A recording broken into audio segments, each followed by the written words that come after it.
irmãs e irmãos de Ideal Espírita, muita paz, muita alegria pela oportunidade que temos de estarmos mais uma vez reunidos nessa casa, que é uma casa de Jesus, para estudarmos as lições do Mestre à luz da doutrina espírita, isto é, considerando sempre a reencarnação e a imortalidade da alma.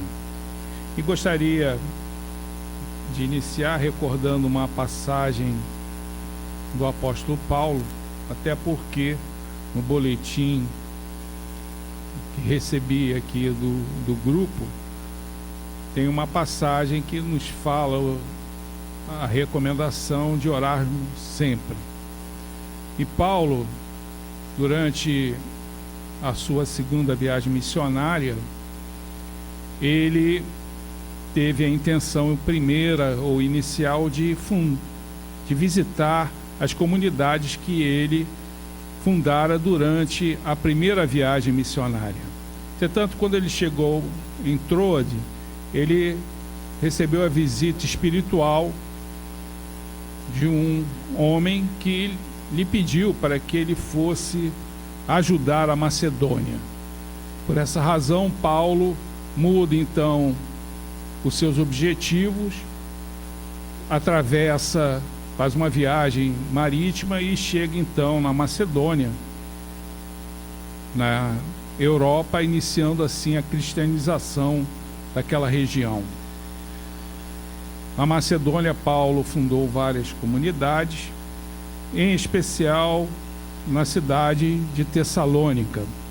Tessalônica foi fundada na época de Alexandre o Grande, cerca de 3 séculos antes, e Tessalônica provavelmente foi um nome dado por causa da irmã de Alexandre. Eu nunca conheci nenhuma mulher chamada Tessalônica, eu não sei se vocês conhecem alguma, eu não, mas era irmã de Alexandre o Grande, por essa razão acabou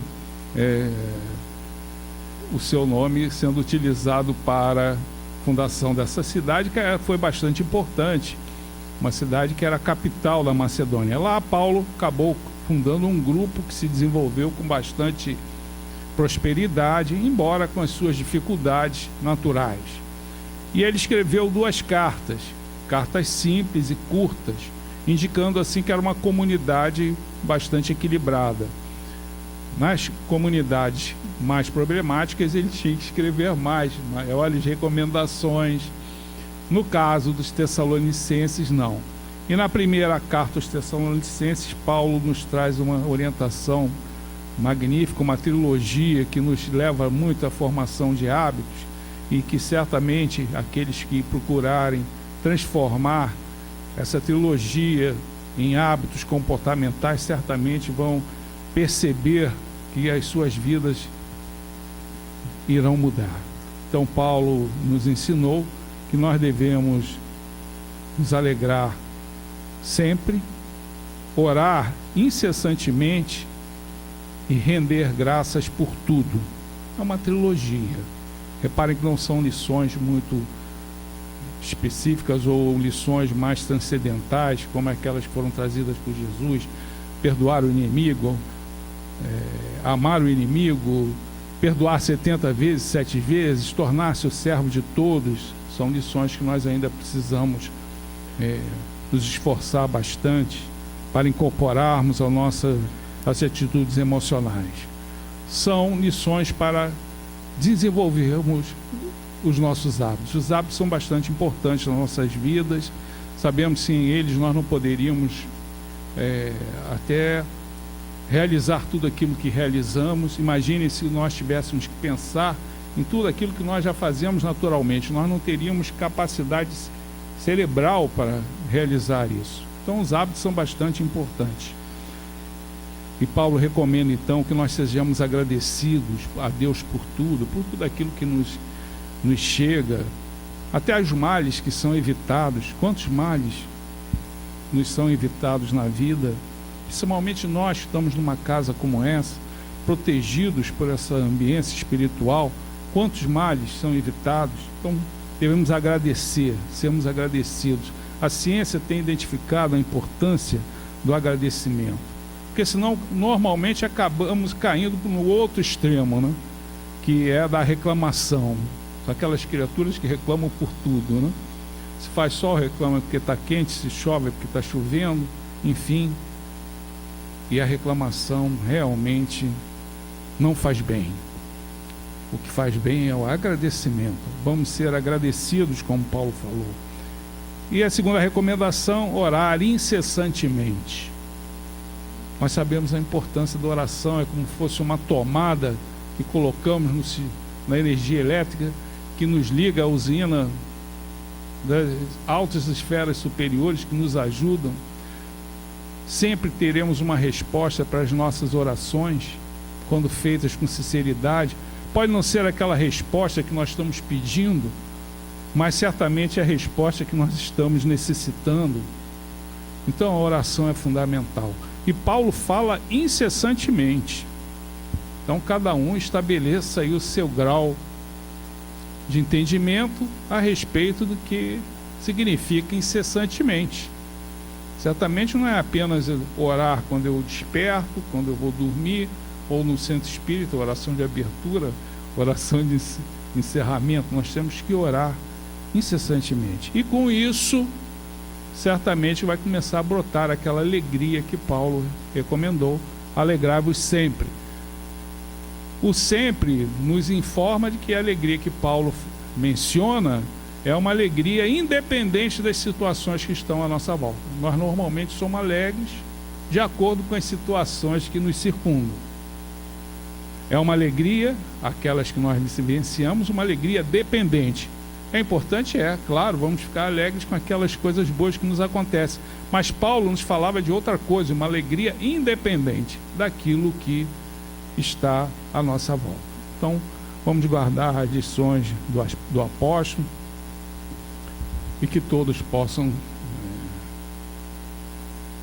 utilizar essa trilogia simples na formação dos seus hábitos, né? Então, muita paz e muita alegria pela oportunidade que nos é renovada aqui nessa casa mais uma vez.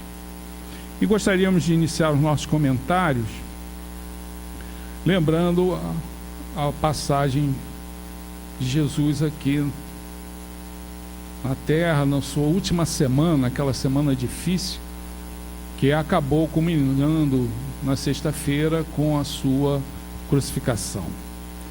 Sabemos que o mestre, vindo de Betânia, que era uma cidadezinha pequena, distante 3 quilômetros mais ou menos de Jerusalém, vindo da casa de Marta e Maria, entrou em Jerusalém para não participar, mas aproveitar o momento importante da festividade da Páscoa, que era uma das maiores festas do calendário judaico de festividades. Ela marcava a libertação acontecida 1.300 anos antes do povo hebreu do cativeiro no Egito.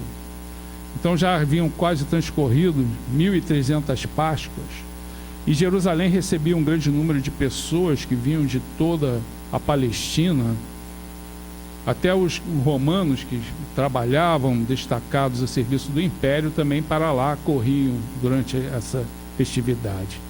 E até os judeus da diáspora que viviam no grande Mediterrâneo se dirigiam para lá, transformando Jerusalém num colorido bastante diferenciado do vestuário, que as pessoas traziam os costumes dessas regiões, e cada um falando na sua própria língua. Jerusalém recebia quase o dobro de habitantes, de pessoas ou de visitantes do seu número de habitantes. Talvez recebesse 50 mil peregrinos por ocasião dessas festividades.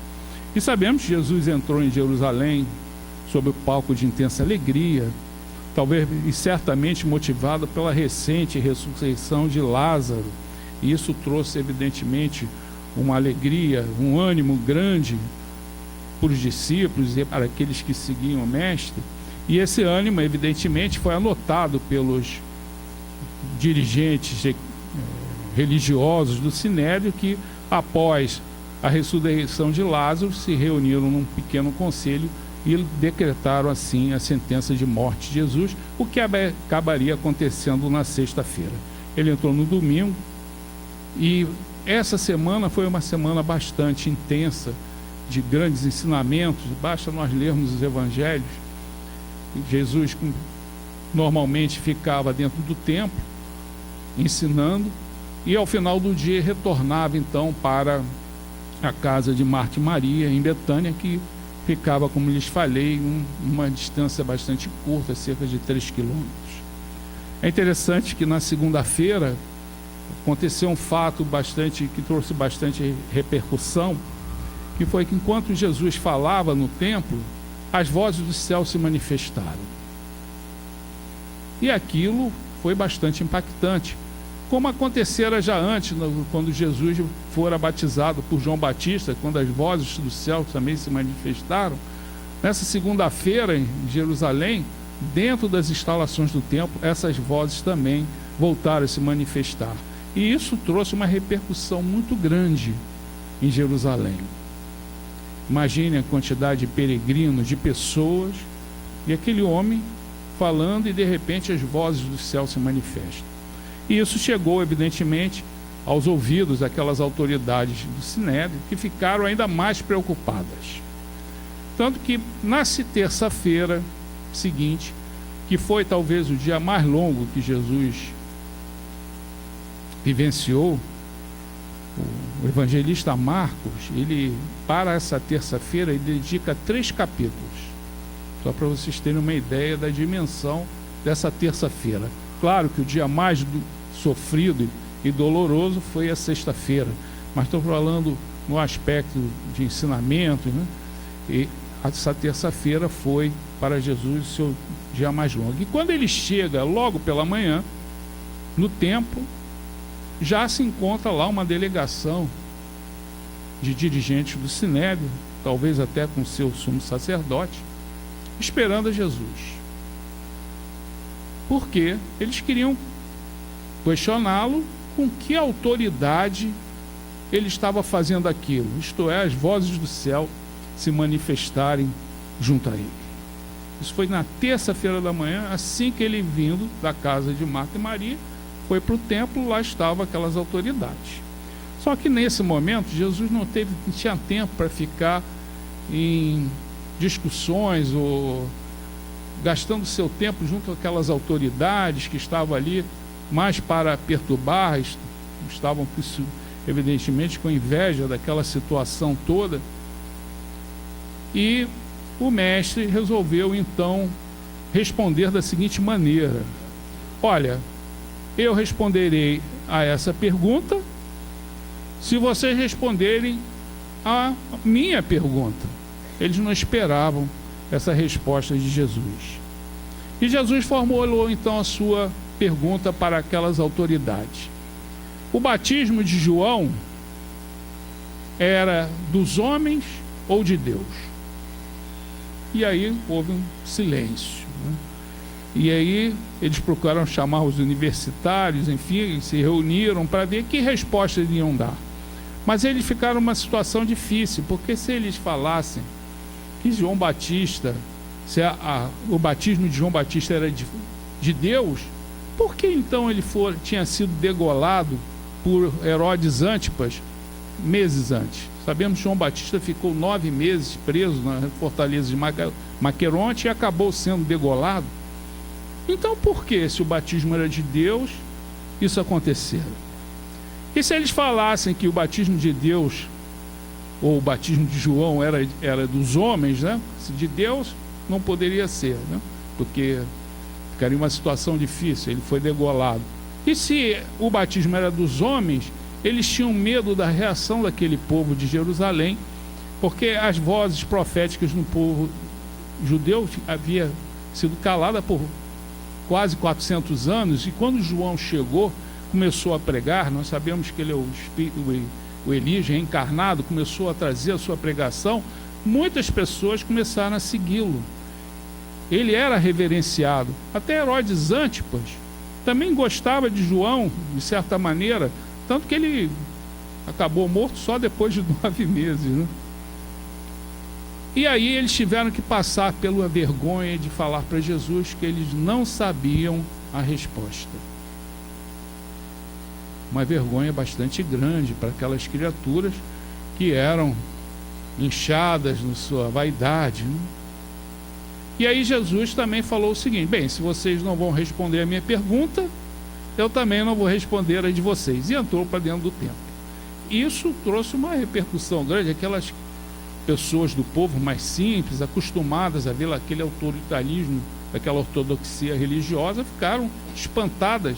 Como Jesus tivera a coragem, né, varonil, como nos falou aí o Emmanuel no início da sua mensagem, né? Jesus era um espírito varonil, né, corajoso, e ele enfrentou aquele dogmatismo e foi para dentro do templo. E nessa ocasião, então, ele trouxe uma parábola bastante curta, mas bastante reflexiva, bastante importante, bastante significativa. Claro que essa parábola, Jesus estava falando para aquele povo em referência ao sacerdote, aqueles sacerdotes que tinham recebido primeiro a palavra de Deus. Mas essa parábola é muito importante para a nossa vida. O estudo dessa parábola é importante. E qual foi essa parábola?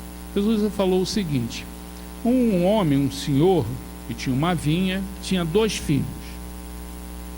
Aí ele chegou para o primeiro dos seus filhos, ou um dos filhos, e ele fez o seguinte convite: filho, vai hoje trabalhar na minha vinha.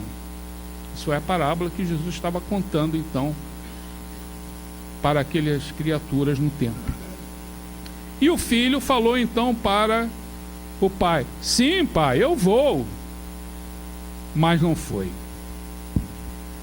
Na verdade, esses filhos ele estava querendo simbolizar aquele sacerdote. Mas não vamos nos ater àquela situação do passado, vamos nos ater à situação atual. Isto é, aquilo que essa parábola pode nos ensinar. Aí ele chegou para o outro filho e fez a mesma pergunta: filho, vai hoje trabalhar na minha vinha? Esse filho falou: pai, não vou. Entretanto, refletindo, foi. E aí Jesus perguntou àqueles que ouviam qual dos dois havia, evidentemente, cumprido a ordenação de Deus. O segundo filho. Essa parábola nos fala no momento de alguns ensinamentos bastante importantes, né? Primeiro é aquela questão do tempo, do hoje, né?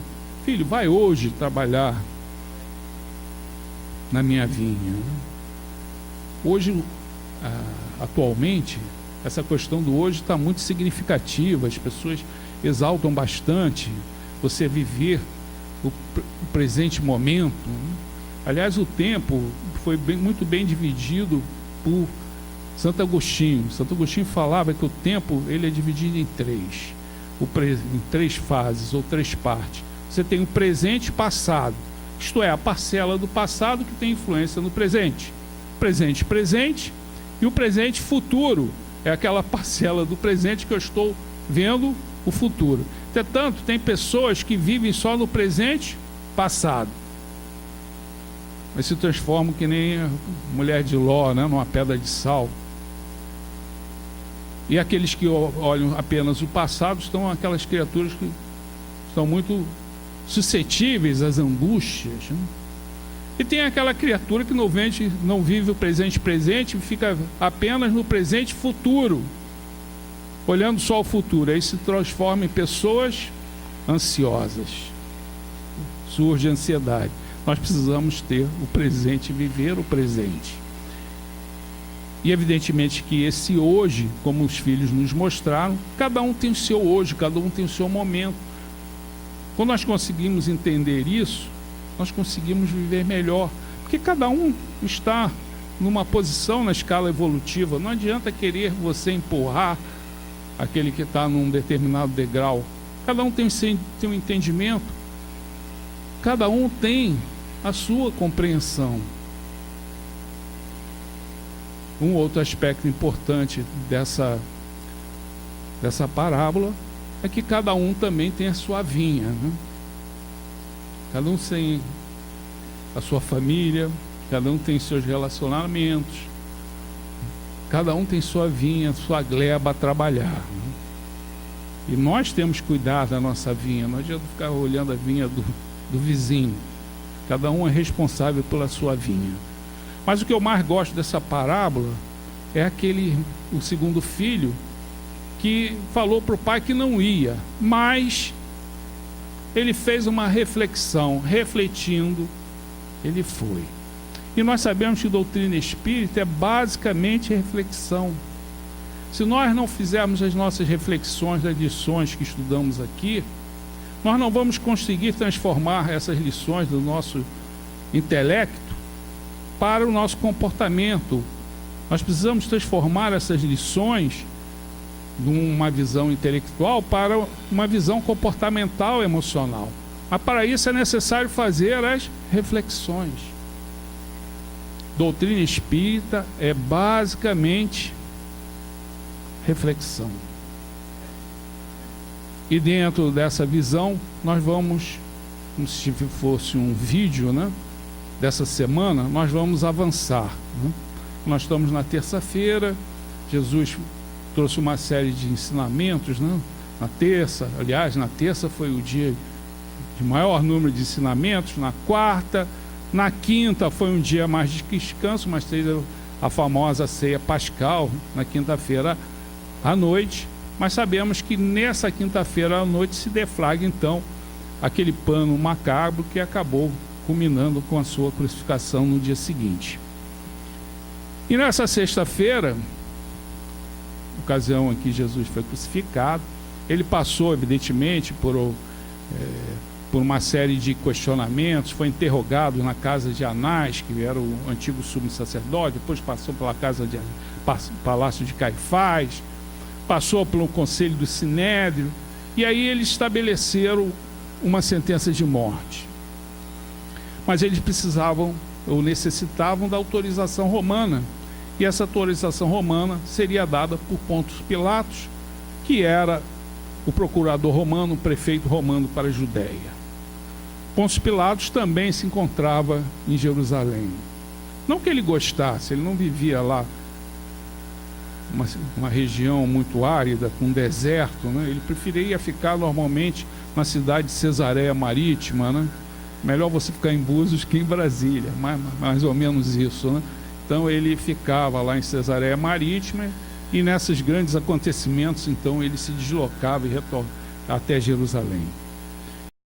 Num momento importante como dessa festividade, como lhes falei ao início, ele lá também se encontrava. E por essa razão, o grupo de religiosos levou Jesus então até o pretório, que era o antigo palácio de Herodes o Grande, onde lá se encontrava Pôncio Pilatos. E tem então um acontecimento bastante importante do Evangelho, que é um diálogo entre Jesus e Pôncio Pilatos. Na verdade, ali nós temos dois polos, né, nesse diálogo, um diálogo impressionante, né? O polo da matéria, representado por Pilatos, uma criatura bastante complicada, difícil, violenta, né? E outra por Jesus, né? E tem início um diálogo impressionante, né?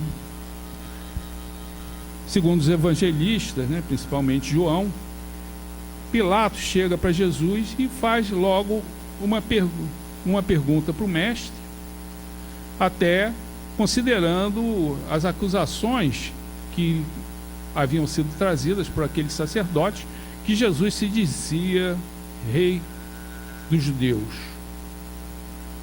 Aí já trazia uma visão política, né? Que o rei era o imperador romano. E aí Pilatos pergunta a Jesus se ele era o rei dos judeus. E o mestre então, diante daquela pergunta, faz outra. Jesus tinha muita coragem, né? Jesus chega e fala para Pôncio Pilatos o seguinte: de ti mesmo dizes isso, ou os outros te disseram? Quer dizer, aquela pergunta, Jesus queria saber, naquela pergunta, se ela tinha um sentido religioso, porque aí seriam dos sacerdotes, né? Ou político, se era uma pergunta feita pelo próprio Pilatos, né? De ti mesmo dizes isso, ou os outros te disseram? Porque, conforme a origem, o sentido dessa pergunta, a sua resposta seria negativa se fosse política, ou seria positiva se fosse religiosa. E aí, Pilatos não gostou nada daquilo, que realmente, que diazinho Pilatos teve, né? Estava tranquilo, tinha que julgar aquele judeu, tinha mais uns 2 outros casos que ele tinha que julgar, preferia certamente estar em Cesareia do que estar lá na Judéia. E aí Pilatos chegou para Jesus e falou: mas por acaso eu sou judeu? Foram os teus que te entregaram que falaram isso. Então estava claro qual era o sentido, era um sentido religioso. E a resposta de Jesus foi positiva, mas de forma indireta. O meu reino não é desse mundo. Se o fosse, os meus súditos, enfim, os meus soldados não deixariam que isto aqui estivesse acontecendo. E aí Pilatos falou assim para o mestre: não, então se tu tens um reino, tu és rei. E aí Jesus complementa: tu estás dizendo isso, mas eu vim a essa terra, eu vim aqui para nosso planeta, né, para dar testemunho da verdade. E aquele que está comigo escuta e está com a verdade. E aí Pôncio Pilatos faz a pergunta mais importante do Evangelho que foi feita para Jesus. E é interessante que ele não respondeu, ele ficou calado, né? Porque não adiantava responder. Porque quando Jesus falou que tinha vindo à terra trazer a verdade, Pilatos perguntou para Jesus: o que é a verdade? Houve um silêncio, não adiantava Jesus responder. A verdade para Pilatos estava ligado ao que é material. A verdade para Jesus estava ligado àquilo que é espiritual. Nós sabemos, e a doutrina espírita nos ensina, e até esse silêncio de Jesus é bastante significativo. Aliás, Jesus se utilizava muito dos silêncios, né? Das parábolas, das perguntas e dos silêncios. Porque nós sabemos que o conhecimento da verdade depende do grau de adiantamento do espírito. Então, se nós perguntarmos para alguém que não tem um conhecimento espiritual, a verdade para ele é tudo aquilo que o cerca materialmente. Enquanto que alguém que tem um conhecimento espiritual vai dar um outro entendimento da verdade. Uma vez perguntaram para a Maria Teresa de Calcutá o que era a verdade para ela. Olá, mas a verdade para mim é a humildade. O que tenho eu que não me foi dado por Deus? Se tudo que tenho me foi dado por Deus, como é que eu posso olhar alguém com soberba? Evidentemente que esse diferente entendimento das criaturas com relação ao conhecimento da verdade faz com que as avaliações sobre determinadas situações variem a partir do conhecimento e entendimento de cada um. Tem uma passagem muito bonita de Paulo na sua primeira viagem que ele fez, na sua primeira viagem missionária. Ele estava com Barnabé, né? E chegou ali na Turquia, na região, ele estava indo pelas montanhas para Antioquia da Pisídia, né? Mas era uma região infestada de ladrões. As coisas não mudaram muito, né, gente? Mas era uma região infestada de ladrões. E ele estava então indo com Barnabé, e durante a noite então eles fizeram uma pequena fogueira E Paulo tinha alguns pergaminhos do Evangelho e estava utilizando, para exaltar as excelências do Evangelho, das figuras que revelam tesouros aqui na terra. Quem detivesse aqueles pergaminhos, certamente teria o maior tesouro que poderia se ter na terra. Então as palavras de Paulo, né, começaram, né, naquelas ondas sonoras, né, se irradiar, e os ladrões de plantão ouviram aquilo, ficaram bastante interessados, né? E quando chegaram, viram aqueles dois homens empobrecidos e caíram em cima deles. E eles deram tudo que eles tinham, não tinham nada, não tinham celular, não tinham nada, deram alguns pães, algumas raízes, né? Mas Paulo não deu o pergaminho do Evangelho, não, ficou guardando para ele, né? E aí os ladrões, não, mas vocês estavam falando de um tesouro, que a quem te detivesse aqueles pergaminhos teria o maior tesouro aqui na terra. E Paulo não teve jeito, teve que dar para ele. E ele deu para aqueles homens aquele tesouro. Evidentemente, para aquelas criaturas, aqueles pergaminhos não valiam nada, mas para Paulo significava tudo. Tudo. Então nós vamos identificando, né, que a verdade tem várias dimensões, porque nós temos aqui na nossa planeta diferentes entendimentos espirituais. Por essa razão, como consequência desse diferente entendimento, né, daquela escada evolutiva que eu coloquei, a verdade vem para a Terra em várias dimensões. Por isso é que existem várias escolas religiosas, né? As escolas religiosas nada mais são do que cursos da revelação gradativa da verdade. Nós estamos numa escola religiosa que ensina a verdade numa determinada dimensão. Nós devemos ser os mais necessitados, né? Porque a verdade para nós é colocada numa dimensão suprema. Nós não temos dúvida de nada. Sabemos porque aqui estamos, conhecemos reencarnação, lei de causa e efeito, sem véus. Mas a verdade vem para outras escolas religiosas em outra dimensão.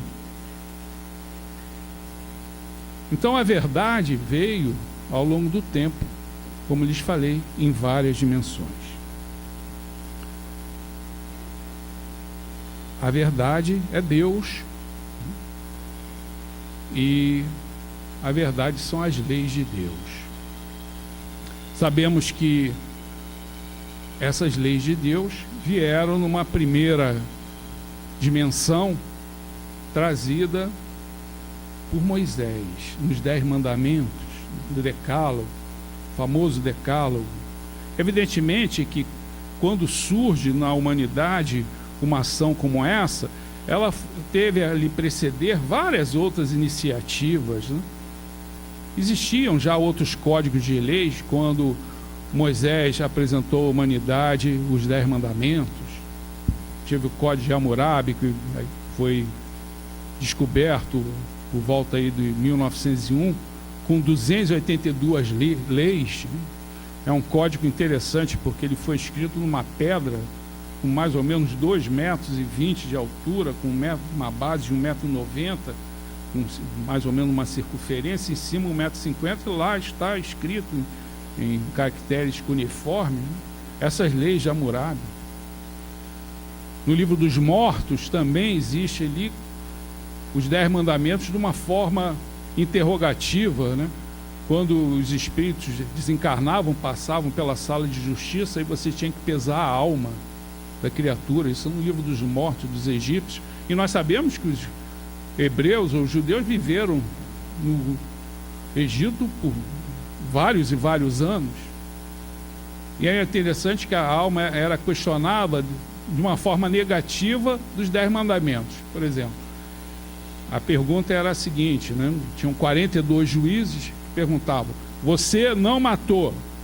Aí camarada? Não matei. Opa, então entrava um peso no prato da balança dos valores positivos, né? Claro que se ele falar, eu matei, aí esse peso ia para o prato dos valores negativos, né? E ao final desse interrogatório, né, você via para onde pendia essa balança. E isso, evidentemente, marcaria também o destino daquela alma. Era um julgamento de 42 juízes. Claro que é melhor ser julgado por 42 juízes do que pela sua própria consciência. Essa é mais difícil, né? Porque fica dentro de você. Você não consegue fugir. Talvez daqueles 42 juízes, você até consiga, né, fazer isso. Mas foi Moisés que acabou pontificando lá no Monte Sinai, né, depois que eles conseguiram fugir para o deserto, fugir para o deserto, né, fugindo do cativeiro no Egito, né, enfrentando as situações mais difíceis, um grupo heterogêneo de criaturas que eram, na verdade, muitas vezes infiéis, né? Logo nos primeiros dias de fuga, eles começaram a sentir medo, né, de sentir fome. Embora no cativeiro no Egito eles não sentiam fome, ficaram com medo de sentir sede. Lá no Egito eles não sentiam sede. E isso Moisés foi tentando incutir naquelas criaturas aquele valor. Até que ele sobe então no Monte Sinai, o Horebe, e traz então os famosos 10 mandamentos. É interessante que na visão da doutrina espírita é conhecida como a primeira revelação, quase a primeira revelação da lei. E é interessante que esse código de 10 leis trazidas por Moisés tem mais ou menos 3.300 anos. E existe um grande número de criaturas e espíritos que não atendem esses 10 mandamentos. Não matareis. É só ver as estatísticas aqui no Brasil de quantas criaturas estão mortas. Então, não estamos nem falando da segunda revelação, quer dizer, quando essa verdade, como eu falei, veio trazida de uma dimensão maior por Jesus. Nós sabemos, e o mestre foi bastante claro no Sermão da Montanha, né? O sermão mais bonito, mais significativo do mestre, o nosso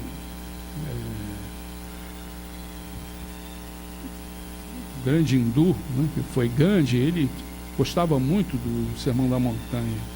Para ele lá tinha o depositário de todas as lições que nós precisamos conhecer para vencermos. Esse Sermão da Montanha, Jesus começou afirmando ou trazendo as bem-aventuranças, né, para trazer bom ânimo para aquelas criaturas, como que fosse um alimento espiritual. Depois ele definiu essa estrutura do Sermão da Montanha, né? Ele traz as bem-aventuranças. Depois ele define qual é a característica do verdadeiro cristão. O verdadeiro cristão tem que ser o sal da terra. O sal, por si só, não tem valor algum. Ele tem que estar junto da comida, catalisando. É a mesma coisa do cristão. Ele tem que estar na sua vinha. Não adianta se afastar dos problemas a título de uma espiritualidade. Nós temos que estar junto. É que nem o sal por si só não tem valor algum, ele só tem valor quando está condimentando a comida, catalisando. Ou a luz, como ele comparou também aos cristãos, a luz por si só não tem valor algum, ela tem valor quando ela está iluminando aos outros. E depois Jesus falou o seguinte: eu não vim destruir a lei, aquela lei que foi trazida na primeira revelação por Moisés, eu não vim destruir essa lei. É interessante que todas as interpretações falam que eu vim cumprir a lei. Outros estudiosos, né, têm uma visão um pouco diferente disso, e eu gosto mais dessa outra visão, dessa interpretação, né, que é da quase canônica, né? Aqueles que procuram traduzir direto do grego falam que não é cumprir. Porque cumprir a lei, todos nós vamos ter que cumprir. Todos vão ter que cumprir a lei. Como Jesus falou, até o último ceitil. Eu gosto de entender, né, como o professor Pastorino coloca nos seus comentários, que ele veio complementar a lei de Moisés. E a partir daí, no Sermão da Montanha, ele começa a enumerar todos aqueles complementos àquela lei que foi trazida por Moisés. É interessante que já li uma característica da visão da lei trazida por Moisés é aquilo que você não deve fazer. Não faça isso, não faça aquilo. A dimensão da lei trazida por Jesus foi um complemento. Ó, você não deve fazer isso, continua a valer, mas você deve fazer isto. O complemento da lei trazida por Jesus foi aquilo que nós devemos fazer. Com Moisés, aquilo que não devemos fazer. E com Jesus, aquilo que nós devemos fazer. E nós que estamos nessa escola religiosa, nessa dimensão da verdade que veio através de Kardec no século XIX, na codificação da doutrina espírita, que para nós, segundo Kardec, é a terceira revelação dessa mesma lei que vem numa outra dimensão. Nós vamos entender por que temos que fazer aquilo que Jesus nos ensinou. Então, na primeira dimensão, é aquilo que eu não devo fazer, embora muitos ainda hoje façam, né? Como eu comentei. Com Jesus, aquilo que nós devemos fazer, e a doutrina espírita nos explica por que devemos fazer. Evidentemente que essa lei divina, ela está esculpida nas nossas consciências, como estudamos no Livro dos Espíritos. E todos nós vamos ter que cumprir as leis divinas. Nós vamos ser cobrados. Graças a Deus, essa foi a grande visão trazida por Jesus. Deus é de misericórdia. Porque imaginem se nós tivéssemos que pagar tudo aquilo que nós devemos sob a égide de um Deus de justiça. Seria bastante difícil. Nós teríamos que pagar tudo. É que nem está devendo para banco. O nosso cumprimento da lei vai ter sempre a visão da misericórdia. Tem uma historinha que fala, certa vez, nós sabemos que São Pedro tem várias histórias com ele sobre Porteiro do Céu, né? Tem até livros sobre todas essas histórias, porque no Evangelho nós encontramos lá que Jesus entregou a chave do céu para Pedro.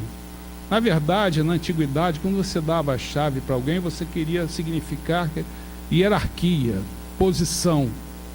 Como Jesus também mudou o nome de Pedro. E na antiguidade significava que ele tinha uma missão especial. Por isso que o povo, né, colocou ele como porteiro do céu. E tem milhares de histórias, tem até livros, mas tem uma que é muito boa, que mostra a importância dessa visão da misericórdia do Pai, né? Que a criatura chega e encontra São Pedro na porta do céu. Repare que todas essas histórias populares, ela tem um cunho moral muito importante. Está lá São Pedro com uma maquininha especial, e aí ele faz o peso, né, do livro dos mortos que eu coloquei, daquela criatura. Então ele chegou, bem, vai falando aí o que você fez de bom, que eu vou ter que ir colocando aqui, vou pontuando, né? E você abre e adentra aos céus se você chegar a uma pontuação de 400 pontos.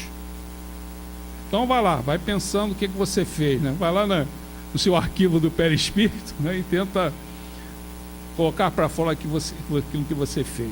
E aí o homem foi colocando, né? Foi um bom trabalhador, vale. Fui fiel, vale ponto, vale, também pode botar isso, e vai, e foi indo, né?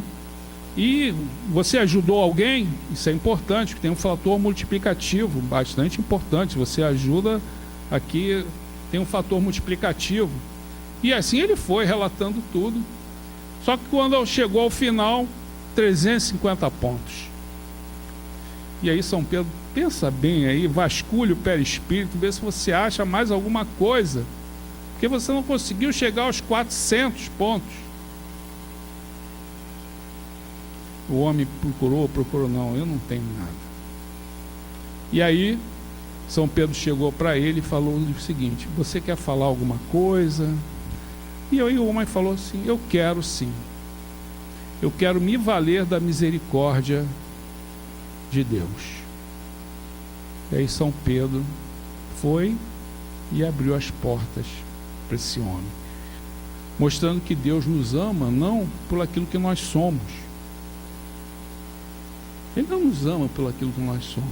Ele nos ama pelo aquilo que Ele é. Entenderam a diferença?